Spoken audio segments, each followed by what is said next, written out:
कैसे हो दोस्तों। आज बहुत ही बेहतरीन वीडियो लेकर आ चुके हैं। आज हम लोग क्या बताने वाले हैं, समास। समास याद करने, समास बताने वाले नहीं है, समास याद करने की बहुत ही बेहतरीन ट्रिक बताने वाले हैं। ठीक है, समास याद कैसे करें, ठीक ना।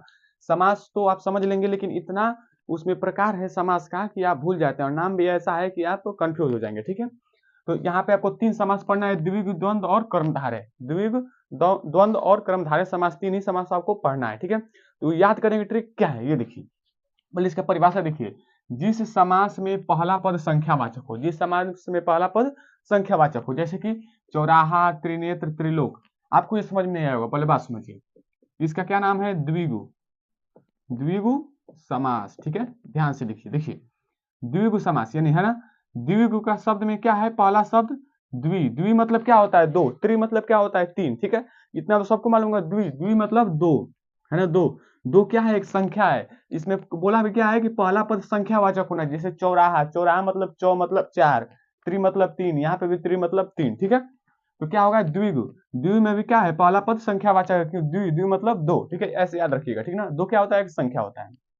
इसका मतलब इस ये तो आपको पूरा क्लियर हो गया हो। ठीक है, द्वंद्व देखिए, द्वंद्व जिस समास में दोनों पद समान हो या एक दूसरे के विपरीत हो। ठीक है, द्वंद्व देखिए, मतलब समान हो, इसका कहने का मतलब बहुत लोग बोलते हैं विराम चिन्ह यहाँ पे देख ली, ये वाला डैश वाला जो चिन्ह है ये लगा होगा, तो वहां पे समझ लीजिए क्या है, द्वंद्व समास है। लेकिन यहाँ पर आप फंस जाएंगे, देवासुर लिखा है, इसमें तो कोई नहीं है ऐसा वाला चिन्ह।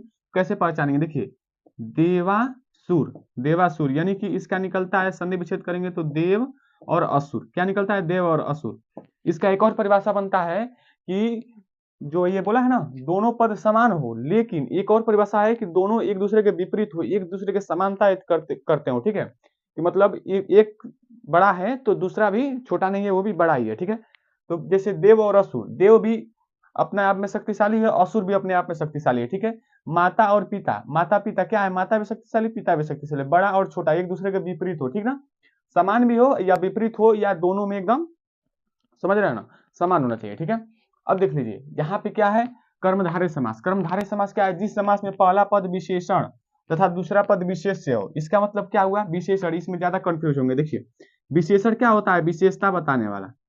एक शब्द याद रखिएगा, विशेषता बताने वाला। विशेषण मतलब विशेषता बताने वाला। कौन विशेषता बता रहा है, पहला पद। जो भी शब्द होगा उसका पहला पद क्या बताएगा, विशेषता बताएगा। जैसे कि नीलकमल, नीलकमल का जब संधि विच्छेद करते हैं तो यहाँ पे निकलता है नील, यानी कि नीला और कमल। ठीक है, समास विग्रह करेंगे तो कमल कैसा है, नीला है। तो कौन, पहला पद बता रहा है ना, किसकी विशेषता बता रहा है, कमल का विशेषता बता रहा है। विशेषता कौन बता रहा है, पहला पद, यानी कि पहला पद क्या है, विशेषण है इसमें। ठीक ना, दूसरा पद विशेष, यानी कि उसमें ज्यादा ध्यान नहीं देना है, दूसरा पद क्या है, विशेष है, मानी जिसकी विशेषता बताई जा रही हो।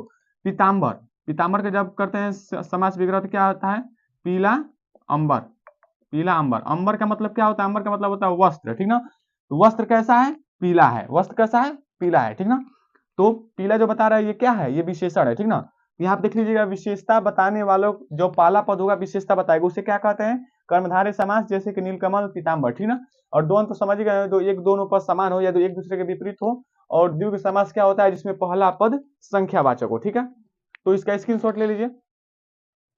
यही था वीडियो, कुछ लंबा वीडियो नहीं था, और यही पे मैं ट्रिक बताने की कोशिश किया हूँ। अगर आपको नहीं समझ में आया होगा तो दोबारा इस वीडियो को देख लीजिएगा, और चैनल को सब्सक्राइब जरूर कर लीजिएगा ऐसी ही वीडियो के